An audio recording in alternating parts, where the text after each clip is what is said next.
ഇവിടെ നടക്കുന്ന ഈ കാര്യങ്ങൾ, ഇവിടെ നടക്കുന്ന കൊള്ളകൾ, ഇവിടെ നടക്കുന്ന അഴിമതികൾ, ഇവിടെ നടക്കുന്ന സ്വജനപക്ഷപാതങ്ങൾ എല്ലാം ജനങ്ങൾ ഇന്ന് മറച്ചുവെച്ചു. അത് തുറന്നു പറയാൻ, അത് പുറത്തു പറയാൻ, ജനങ്ങളോട് പറയാൻ ആർജവം കാണിച്ച രണ്ട് ധീരരായ ഉദ്യോഗസ്ഥരായിരുന്നു എൻ പ്രശാന്തും ബി അശോകും. അതുകൊണ്ട് തന്നെ രണ്ടുപേരെയും പുകച്ചു പുറത്ത് ചാടിച്ചു. ഇനി ഇത്രയുമാണ് കേരളമുഖി അതിൻ്റെ ഒരു ആമുഖമായി പറയുന്നത്.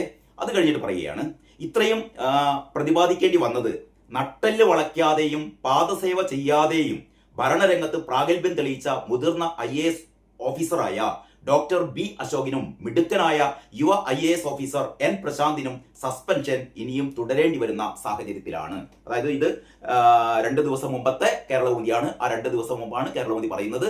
ഇത് ഇത്രയും പറയാൻ കാരണം ഈ 2 ഉദ്യോഗസ്ഥരും പുറത്തു നിൽക്കുകയാണ്.